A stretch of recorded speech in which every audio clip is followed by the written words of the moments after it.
Di sebuah desa nelayan kecil di pesisir pantai Sumatera Barat, hiduplah seorang janda miskin bersama anak laki-lakinya yang bernama Malin Kundang.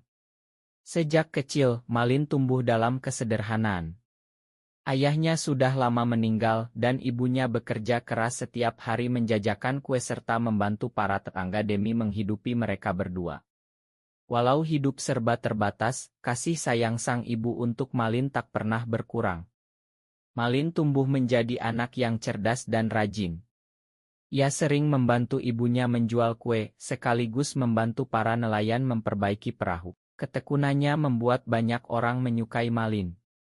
Namun jauh di dalam hatinya, Malin menyimpan keinginan besar. Ia ingin merantau, mencari kehidupan yang lebih baik di luar desa.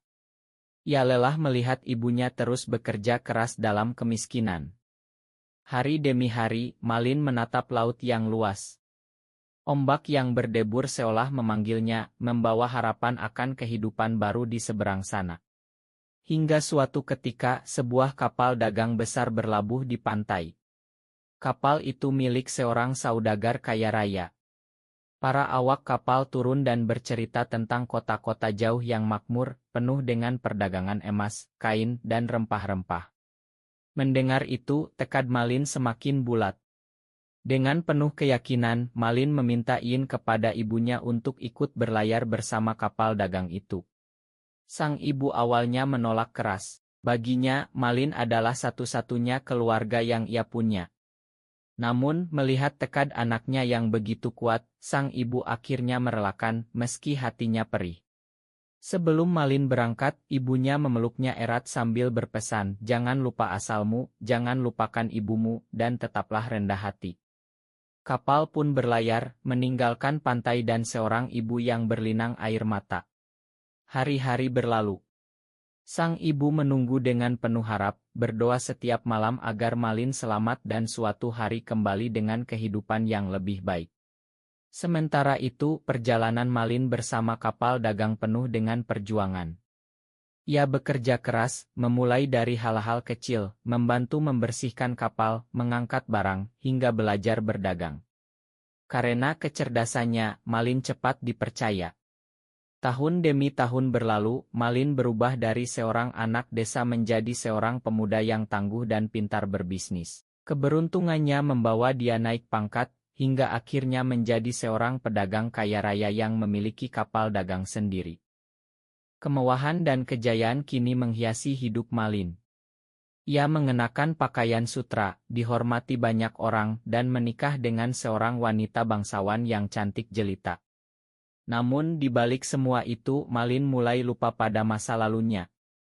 Ia jarang teringat pada ibunya yang telah menua, yang setiap hari masih menanti di tepi pantai dengan penuh rindu.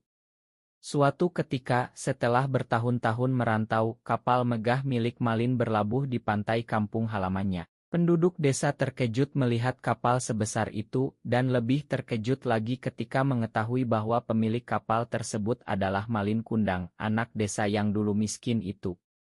Berita itu segera sampai ke telinga ibunya. Dengan penuh haru, sang ibu berlari ke pantai, yakin bahwa penantiannya akhirnya terjawab. Di tepi pantai, ia melihat Malin turun dari kapal bersama istrinya yang cantik. Sang ibu bergegas menghampiri, memanggil nama anaknya dengan suara bergetar. Ia ingin memeluk Malin, melepas rindu yang sudah lama terpendam. Namun, apa yang terjadi sungguh di luar dugaan. Malin terdiam sejenak melihat wanita tua itu. Wajahnya mengingatkan pada masa kecilnya, tapi hatinya diliputi rasa malu. Ia merasa gengsi mengakui bahwa perempuan renta berpakaian lusuh itu adalah ibunya. Istrinya yang bangsawan bertanya-tanya, siapa gerangan wanita miskin itu? Takut harga dirinya jatuh, Malin menyangkal dengan tegas bahwa ia tidak mengenal wanita itu. Dengan suara keras ia berkata, perempuan tua itu bukan ibunya, melainkan pengemis yang ingin mencari keuntungan darinya. Kata-kata itu menusuk hati sang ibu seperti ribuan pisau. Ia terhuyung, matanya berkaca-kaca, dan tubuhnya gemetar. Ia tidak menyangka anak yang dulu ia besarkan dengan penuh cinta kini tega mengingkarinya. Dengan hati hancur, sang ibu memandang laut yang luas, lalu menengadah ke langit, memohon keadilan pada Tuhan. Dengan air mata yang deras, ia berdoa agar anak yang durhaka itu mendapat balasan setimpal. Tak lama setelah doa itu terucap, langit yang cerah mendadak gelap. Angin kencang bertiup, petir menyambar, dan ombak besar menghantam kapal Malin. Penduduk desa berlarian menyelamatkan diri. Malin dan istrinya berusaha kembali ke kapal, namun badai semakin menggila. Dalam kekacauan itu, sebuah keajaiban terjadi, tubuh Malin perlahan menjadi kaku, kulitnya mengeras, dan ia berubah menjadi batu di tepi pantai. Kapalnya terbalik dihantam ombak, tenggelam bersama harta yang selama ini ia banggakan. Ketika badai reda, di tepi pantai hanya tersisa batu besar menyerupai sosok manusia yang sedang berlutut. Batu itu dipercaya sebagai Malin Kundang, anak durhaka yang dikutuk karena lupa pada ibunya sendiri. Sejak saat itu, kisah Malin Kundang menjadi pelajaran yang turun-temurun. Ia menjadi simbol peringatan bahwa sehebat apapun seseorang, setinggi apapun pencapaiannya, jangan pernah melupakan jasa orang tua.